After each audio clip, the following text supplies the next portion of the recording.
Baiklah Bapak Ibu, rahmat dan barokah. Rahmat itu kalau kita lihat dari makna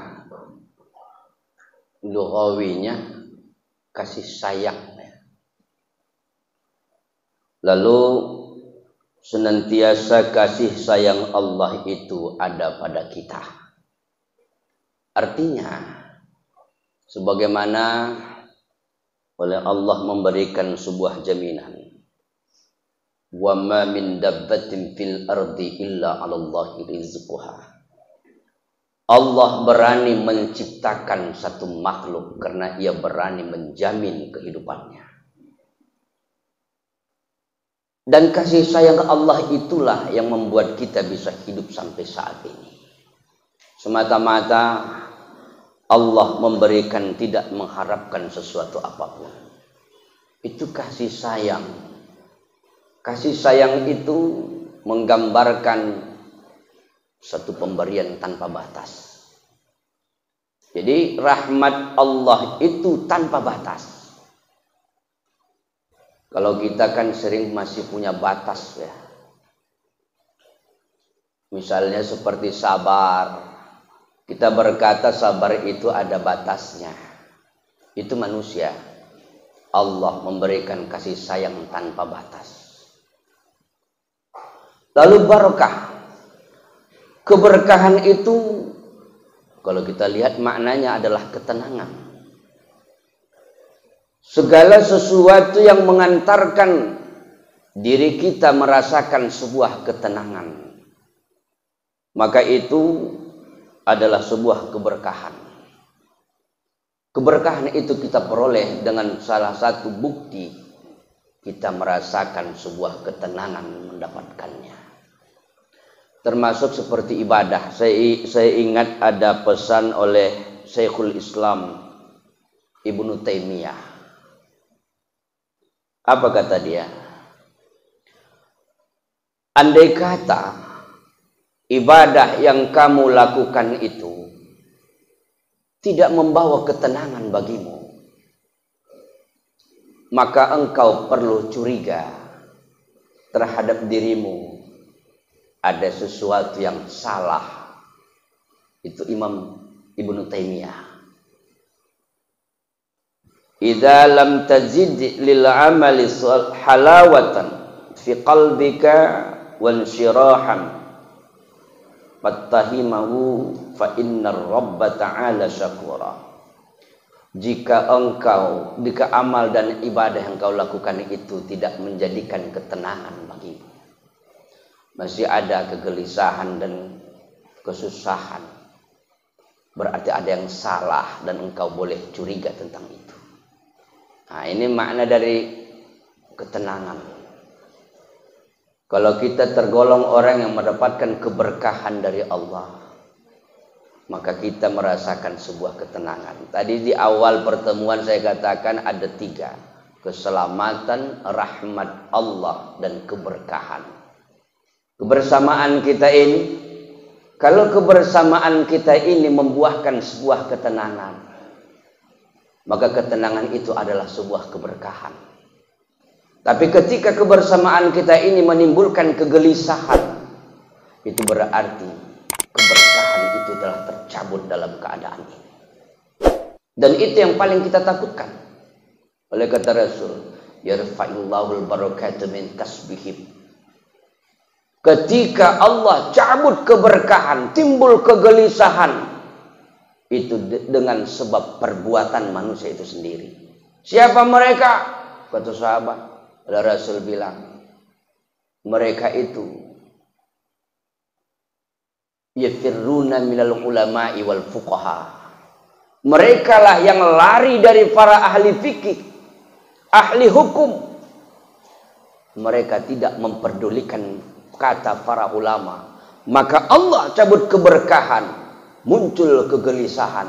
Seperti kita sekarang ini, negara ini seolah tidak menjadi negara yang barokah. Kenapa? Keluar malam takut begal di mana-mana. Betul? berarti keberkahan itu tidak kita dapatkan. Kok bisa? Penyebabnya yafirruna minal ulama'i wal fuqaha. Penyebabnya karena manusianya tidak mengindahkan kata ulama dan mereka lari dari ahli hukum. Itu saja saya kira, Bapak. Terima kasih.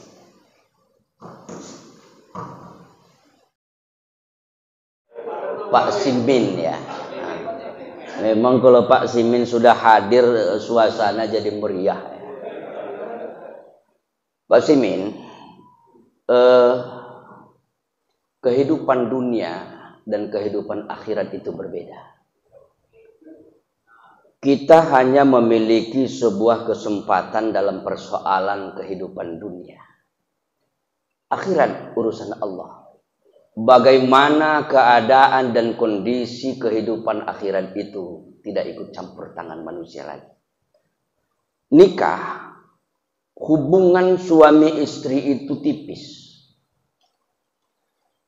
Dia akan terputus dengan satu kata. Dia terikat dengan kata nikah. Dan ia akan terputus dengan kata talak. Dan ketika terputus dengan kata talak, maka itu artinya terputuslah hubungan kita dengannya dengan segala sesuatu hal ikhwalnya. Karenanya jangan pernah kita mengira istri kita yang di sini akan menjadi istri kita di akhirat. Kalau seperti banyak yang protes, Pak. Protes. Kenapa? Di sini awak udah dapat yang modelnya pengkor, di sana pengkor juga. Kehidupan di sana Allah yang ngatur. Kita hanya boleh berbuat dengan sebuah aturan hukum. Halal, haram, boleh, tidak. Soal dia misalnya Pak Simin cari yang gadis, yang janda, yang mana pun enggak apa-apa. Asal membawakan keberkahan dan ketenangan. Kan itu ya. Tujuan adanya nikah itu litaskunu ilaiha. Kalau kamu akan merasa tenang dengannya, yang janda enggak apa-apa. Janda mati, janda dicerai enggak apa-apa. Nah, tapi kalau lebih tenang barangkali dapat gadis juga. Kalau itu kan pandangan ya. Jadi begitu. Persoalan kehidupan akhirat itu tidak bisa kita rekayasa.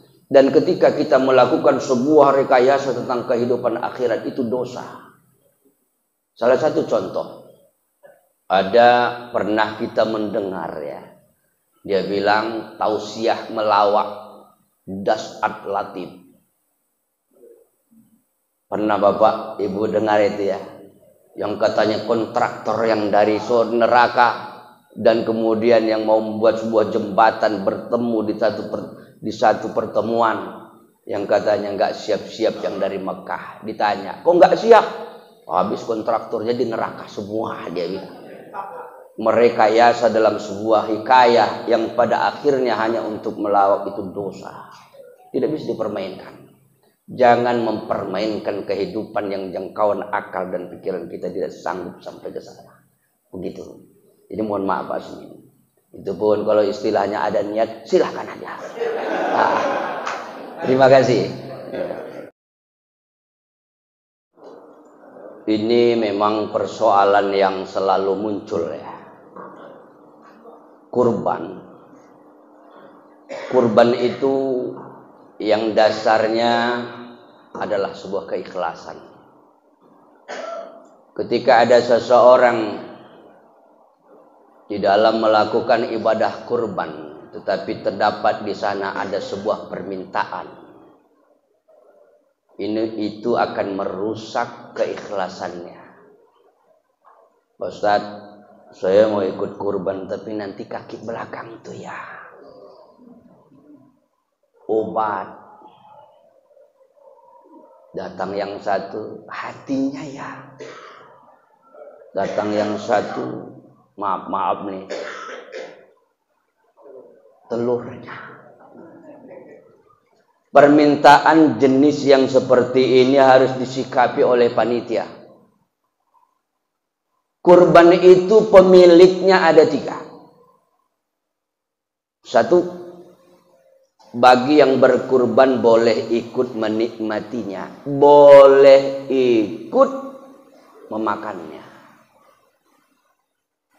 Itu perlu digarisbawahi itu. Berkurban itu bukan cari daging. Kalau mau cari daging kampung lalang aja. Itu keikhlasan. Kedua, pemiliknya adalah jiran tetangga. Secara umum. Jiran tetangga. Dan yang ketiga adalah saudara kita yang miskin. Walaupun mungkin ia ada di Stabat. Dia punya hak di sana. Tidak salah kalau kita membagikan bahagian kurban yang ada dengan sebab kemiskinannya. 3. Lalu segala sesuatu yang ada didasari dengan sebuah ikatan kesepakatan.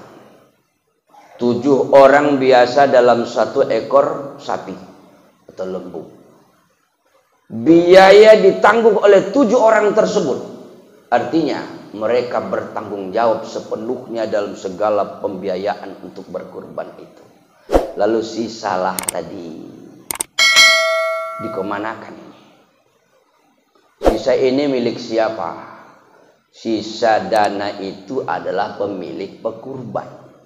Maka ajaklah dari seluruh pekurban ini untuk membicarakan dana yang tersisa dari yang sudah kita rencanakan.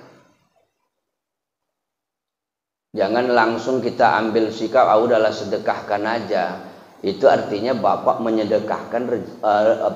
menyedekahkan punya orang lain. Kita tidak boleh menyedekahkan itu sebelum izin dari pemiliknya. Jadi misalnya tadi ada kita 10 ekor, 70 orang pemiliknya. Kumpulkan 70 orang itu. Kemana kita gunakan uang yang tersisa dari kurban tersebut? Harus seperti itu. Ya, kadang-kadang tidak, panitia ambil sikap, yuk kita sama jalan-jalan ke pantai, charter pick-up, berangkat ke pantai. Ngapain? Sisa kurban masih ada. Paham apa itu? Kita tidak demikian. Panitia harus tegas dan dia harus tahu halal dan haramnya.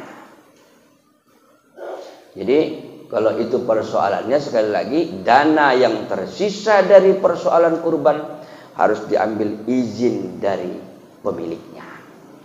Itu saja Pak. Terima kasih. Sesuai dengan rencana kita, maka akan kita akhiri dengan pembacaan doa. Ya Pak Iri ya. Lin Nabi sallallahu alaihi wasallam wa ala alihi wa ashabihi wa li abaina wa li ummahatina wa li jami'il mu'minina wal mu'minat. Al-Fatihah. A'udzu billahi minasy syaithanir rajim. Bismillahirrahmanirrahim. Alhamdulillahi rabbil alamin. Ar-Rahmanir Rahim. Maliki yaumiddin. Iyyaka na'budu wa iyyaka nasta'in. Ihdinas siratal mustaqim. Siratal ladzina an'amta 'alaihim ghairil maghdubi 'alaihim waladdallin. Amin. Alhamdulillahi rabbil alamin. Wassalatu wassalamu ala nabiyil karim wa ala alihi wa ashabihi ajma'in. Allahumma ya Fattah ya khairal fatihin. Allahumma iftah lana abwaban ni'mah وافتح لنا أبواب البركة وافتح لنا أبواب الهداية وافتح لنا أبواب الرزق حلالا طيبا وافتح لنا أبواب السلامة في الدنيا والآخرة. اللهم نور قلوبنا بنور عارفين ونور قلوبنا بنور هدايتك يا عليم الحكيم. ربنا لا تؤاخذنا إن نسينا أو أخطأنا. ربنا ولا تحمل علينا إصرا كما حملته على الذين من قبلنا. ربنا ولا تحملنا ما لا طاقة لنا به. واعف عنا واغفر لنا وارحمنا أنت مولانا فانصرنا على القوم الكافرين. ربنا آتنا في الدنيا حسنة wa fil akhirati hasanatan wa qina adzabannar. Walhamdulillahi rabbil alamin. Wassalamu alaikum warahmatullahi wabarakatuh.